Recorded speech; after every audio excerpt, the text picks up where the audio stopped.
Halo, perkenalkan, nama saya Jamaluddin Fahmi dengan NIM 27023797725. Mahasiswa BINUS Online, Program Studi Sistem Informasi BINUS University.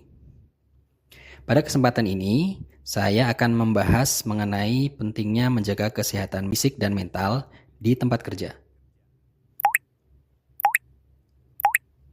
Setiap pagi, jutaan orang di seluruh dunia memulai harinya dengan pola yang hampir sama. Bangun tidur, mandi, sarapan cepat, lalu bergegas menuju tempat kerja. Dalam seminggu, rata-rata kita menghabiskan lebih dari 40 jam untuk bekerja. Jika kita renungkan lebih dalam, tempat kerja bukan hanya ruang fisik tempat kita berkarya, tapi juga menjadi tempat di mana kesehatan kita diuji setiap hari. Duduk berjam-jam tanpa bergerak, menatap layar dalam waktu lama, tekanan dari atasan, tuntutan klien, dan konflik internal. Video pembelajaran ini hadir untuk mengajak kita melihat rutinitas kerja dari sudut pandang yang berbeda. Bukan hanya tentang bagaimana kita bekerja lebih baik, tetapi bagaimana kita bisa bekerja dengan lebih sehat, baik secara fisik maupun mental. Salah satu aspek penting yang sering dilupakan dalam menjaga kesehatan fisik di tempat kerja adalah postur tubuh. Menurut studi yang dimuat dalam EHS Today oleh Subramanian 2020, jarak ideal antara mata dengan layar komputer adalah 20-40 inci atau sekitar 50-100 cm. Selain itu, posisi layar sebaiknya sejajar mata atau sedikit lebih rendah, agar leher tidak harus menunduk atau menengadah secara berlebihan. Studi lain dari California State University San Marcos memberikan panduan tentang posisi duduk yang paling ergonomis. Pertama, pastikan punggung Anda menopang penuh pada sandaran kursi, agar tulang belakang mendapat dukungan maksimal. Kedua, kaki harus menapak rata di lantai atau pada footrest. Pastikan juga lutut sejajar atau sedikit lebih rendah dari pinggul. Lengan sebaiknya membentuk sudut 90 derajat dan pergelangan tangan tetap dalam posisi netral saat mengetik. Perpaduan ini menciptakan alur kerja yang nyaman dan lebih sehat untuk jangka panjang. Di tengah kesibukan dan tekanan pekerjaan, seringkali kita lupa satu hal sederhana, namun sangat penting, yaitu beristirahat. Istirahat pendek telah terbukti membantu mencegah kelelahan visual, nyeri otot, serta membantu mereset fokus kognitif. Lebih dari itu, coffee break atau rehat minum kopi memiliki efek psikologis yang memperkuat ikatan sosial dan menurunkan stres. Tradisi unik dari Swedia yang disebut Fika adalah salah satu contoh terbaik dalam menerapkan budaya istirahat yang sehat. Fika bukan hanya sekedar minum kopi, tapi ini adalah momen untuk berhenti sejenak, menikmati minuman hangat dan camilan sambil berbincang santai dengan rekan kerja. Tradisi ini biasanya dilakukan 2 kali sehari pada pagi dan sore, sebagai bentuk penghargaan terhadap keseimbangan antara kerja dan kehidupan.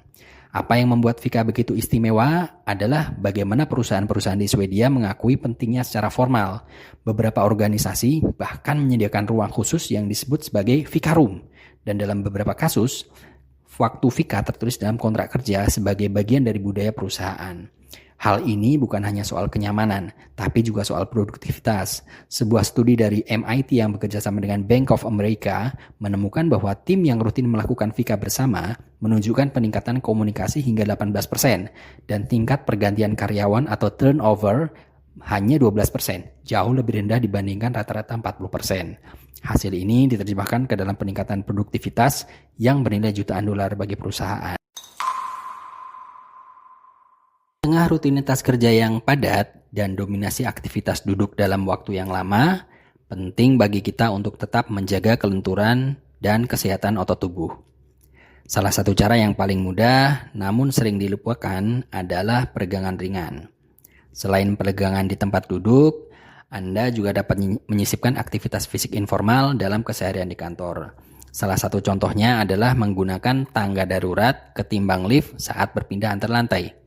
Kegiatan ini memang terdengar sederhana, tapi dapat memberikan efek signifikan terhadap kebugaran.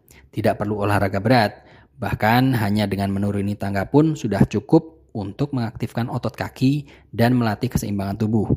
Bagi teman-teman yang beragama Islam, ada peluang lain yang sangat bermanfaat, yaitu dengan berjalan kaki menuju masjid saat waktu sholat.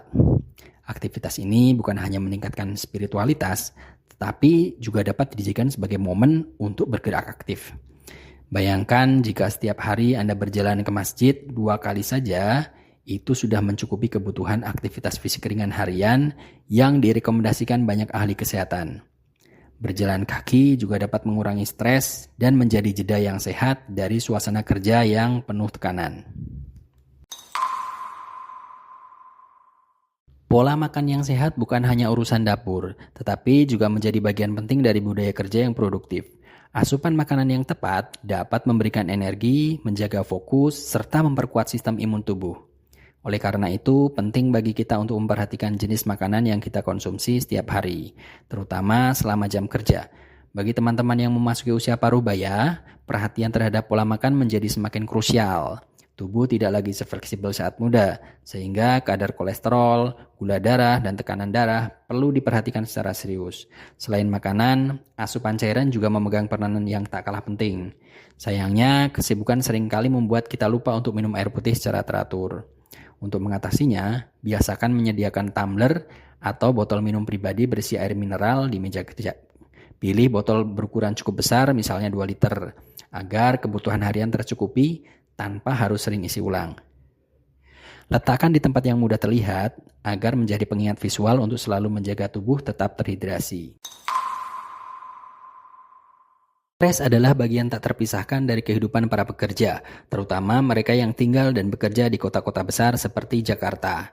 Bahkan sebelum pekerjaan dimulai, stres sudah menyapa sejak pagi hari, dari kemacetan panjang, kepadatan moda transportasi, hingga cuaca yang tidak menentu. Semua itu perlahan-lahan mengikis energi dan semangat sebelum sempat tiba di kantor.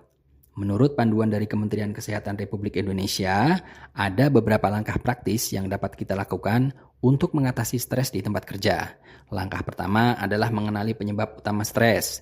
Apakah stres berasal dari beban kerja yang berlebihan, hubungan antar rekan kerja, atau karena tekanan waktu yang ketat? Dengan mengenali penyebabnya, kita bisa mulai mencari solusi yang lebih tepat sasaran. Kemudian, atur prioritas dan waktu dengan bijak. Jangan memaksakan diri untuk menyelesaikan semuanya sekaligus.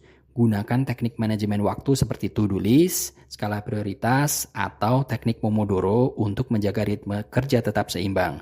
Yang tidak kalah penting adalah membangun hubungan positif di lingkungan kerja. Ciptakan komunikasi yang terbuka, saling menghargai, dan suportif antar rekan kerja.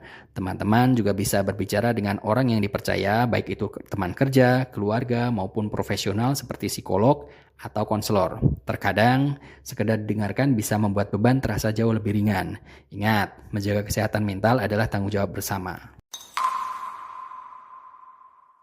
Selain tips-tips sebelumnya, ada satu cara yang cukup menyenangkan untuk mengurangi stres di tempat kerja, yaitu bermain game ringan. Aktivitas ini tidak hanya seru, tapi juga bisa menjadi strategi pemulihan mental yang efektif.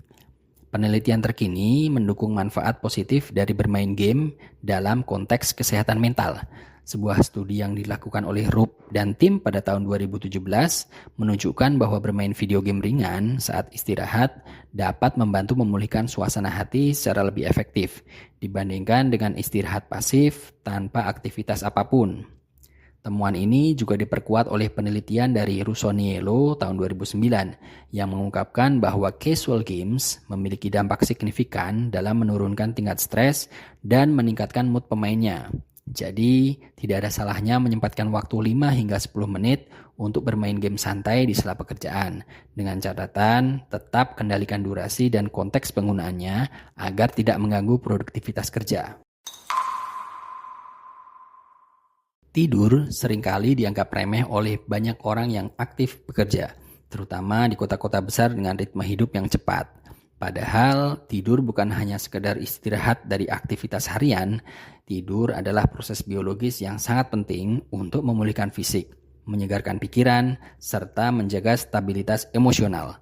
Beberapa ahli bahkan menyebut tidur sebagai pilar utama kesehatan, sejajar dengan olahraga dan nutrisi. Kurangnya waktu tidur dalam jangka panjang bisa menyebabkan konsekuensi serius.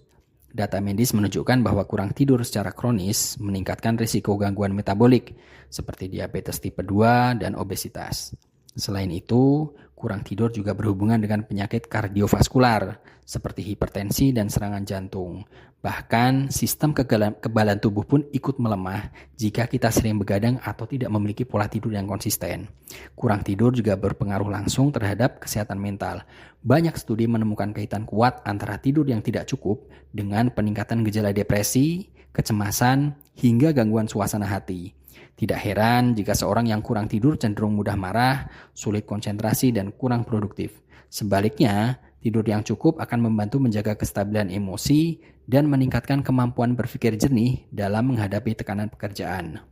Lembaga resmi seperti American Academy of Sleep Medicine atau AASM dan Sleep Research Society telah menegaskan pentingnya durasi tidur optimal bagi orang dewasa sehat.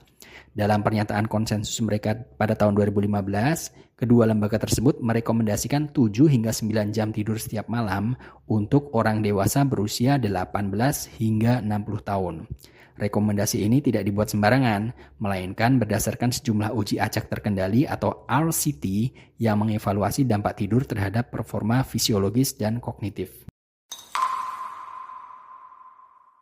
Selain menerapkan kebiasaan baik, penting juga bagi kita untuk mengenali dan menghindari kebiasaan buruk di tempat kerja yang diam-diam bisa merusak kesehatan fisik dan mental. Kebiasaan pertama yang perlu kita waspadai adalah menahan buang air kecil terlalu lama saat bekerja. Dalam kondisi sibuk, tidak sedikit pekerja yang menunda pergi ke toilet demi menyelesaikan deadline. Padahal, menahan buang air kecil dalam waktu lama dapat meningkatkan risiko infeksi saluran kemih atau ISK dan bahkan menyebabkan gangguan pada fungsi kandung kemih. Kebiasaan buruk kedua adalah duduk terlalu lama tanpa jeda gerak. Hasil survei NHNS tahun 2007 sampai tahun 2018 menunjukkan bahwa pekerja yang duduk lebih dari 7 jam sehari memiliki risiko lebih tinggi mengalami masalah seperti inkontinensia urgensi, yaitu dorongan buang air kecil yang mendadak dan sulit dikontrol. Ini terjadi bukan hanya pada lansia, tapi juga pada pria dan wanita usia kerja. Yang ketiga, meski tidak bersifat fisik, bergosip negatif atau berbicara toksik di lingkungan kerja bisa menjadi racun yang perlahan menghancurkan kesehatan mental. Penelitian terhadap 406 pekerja di Tiongkok menunjukkan bahwa terpapar gosip tentang atasan secara konsisten menyebabkan kelelahan emosional yang signifikan. Bahkan, meta-analisis terbaru juga menunjukkan bahwa budaya gosip di kantor berkaitan dengan meningkatnya turnover karyawan dan menurunnya kohesi tim.